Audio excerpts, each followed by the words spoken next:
I'm Jenny Carleo with NC State Extension and Science for Success, and I'm here with Jimmy Howard, farmer in the Piedmont of North Carolina.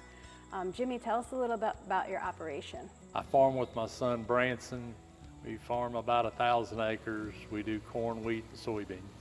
So one of the things I've noticed is that you've had a lot of success with cover cropping and being able to plant through the residue. So can we walk through your planter and you can show us how you have things set up for success? Well, the first thing is to set the planter up like you would for the book says. You want to have your height right, your toolbar height right. You want to set your down pressure adequate for the system. We do not run row cleaners. We do not run no-till cultures. We just run the double disc openers. Instead of pushing 3 pieces of steel in the ground, we're only pushing 2. We get good penetration. We can plant in harder soil. You do wear your blades faster, but we found that's the best system for us. How about your gauge wheels?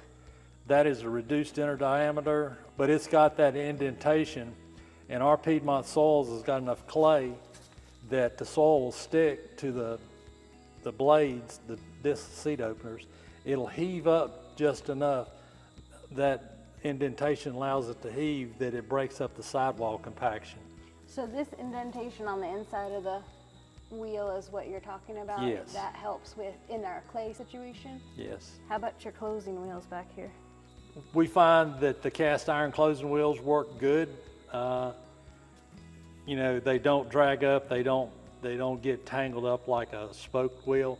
We set them up where one closing wheel is ahead of the other one. So as the seed trench comes in there, it pushes one side in, then it pushes the other side in, and it helps with that sidewall compaction. And so you were talking about you don't use row cleaners. We had row cleaners, but they do get wrapped up, just tangled up a mess, and when you're planting in a big cover and you're trying to get something done and they get all balled up and you clean them off and you make a half a round and they're all balled up again, I just took them off and threw them in a pile. And we have a soybean planter.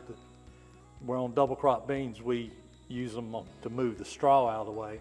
But in cover crops, we found out the less you have is better.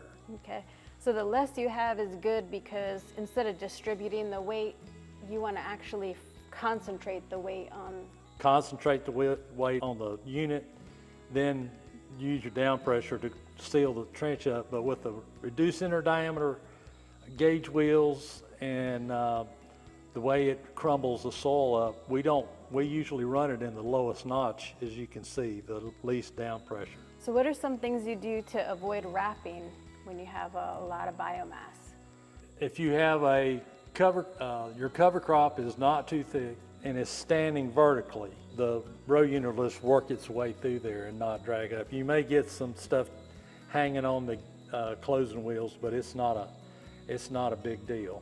In situations, we have had times where we had to, we thought we needed to roll the cover down, and we did. We use a J&M crumbler, color packer, and we run it after we plant. So we try to keep everything as vertical as possible. 2 things that we hadn't mentioned is we do have Keaton seed firmers with the Mojo wires on them that put some pressure down. We have that because we put some biological products in furrow, some nitrogen products. Sometimes we try some liquid fertilizer in furrow, and we'll run that in furrow.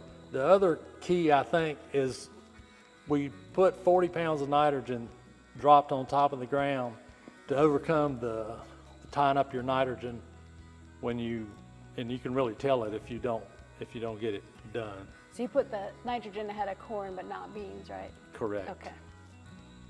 Do you need to increase your seeding rates when you're planting into heavy cover crop? No. Matter of fact, the last couple of years we've decreased our seeding rates. What about seeding rates on your cover crop? Do you usually go high end or low end on the seeding rate to get biomass? We go low. We spread with a pull type spreader. As low as we can get is 50 pounds. Predominantly cereal rye. If it's early enough, we'll use crimson clover. I I like to walk out in the cover crop, and when I look at the ground, when I look towards the ground, I can actually see it. Jimmy, thank you for your time and sharing your expertise with us. And if you want more information on cover cropping, we have resources available on the Science for Success website.